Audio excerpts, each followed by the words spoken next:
ইউক্রেনের ওডেসা বন্দরে ব্যাপক হামলা চালিয়েছে রাশিয়া। এতে ক্ষতিগ্রস্ত হয়েছে বন্দর অবকাঠামো ও রেল যোগাযোগ ব্যবস্থা। স্থানীয় সময় বুধবার চালানো এই হামলায় ওডেসা ও জাপোরিঝিয়া অঞ্চলে হতাহতের খবর পাওয়া গেছে। এছাড়া চেরনোবিল পারমাণবিক কেন্দ্রের পাশ দিয়ে রুশ ক্ষেপণাস্ত্র উড্ডয়ন করায় বড় ধরনের দুর্ঘটনার ঝুঁকি তৈরি হয়েছে বলে দাবি করেছে কিয়েভ।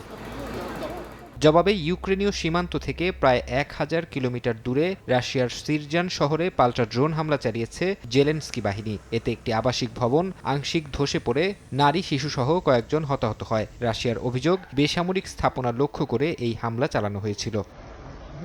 চলমান যুদ্ধ বন্ধে নতুন করে কূটনৈতিক তৎপরতা শুরু করেছে ইউক্রেন। দেশটির পররাষ্ট্রমন্ত্রী আন্দ্রি সিভিকা জানিয়েছেন, প্রেসিডেন্ট জেলেনস্কি ও ভ্লাদিমির পুতিনের মধ্যে বৈঠক আয়োজন করতে তুরস্ককে অনুরোধ জানানো হয়েছে। বেলারুশ বা রাশিয়া বাদে যে কোনো নিরপেক্ষ দেশে এই আলোচনা হতে পারে বলে জানানো হয়েছে। তবে ক্রেমলিন এর আগে কেবল মস্কোতেই বৈঠকের আগ্রহ প্রকাশ করেছিল, যা জেলেনস্কি শুরু থেকেই প্রত্যাখ্যান করে আসছেন।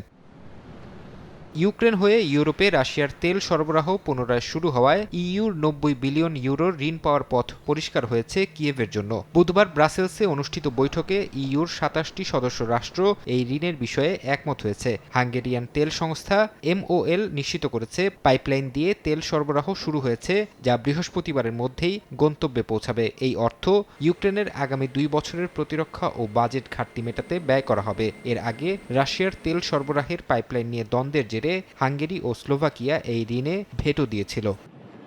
ফারহাদ চৌধুরী, সময় সংবাদ।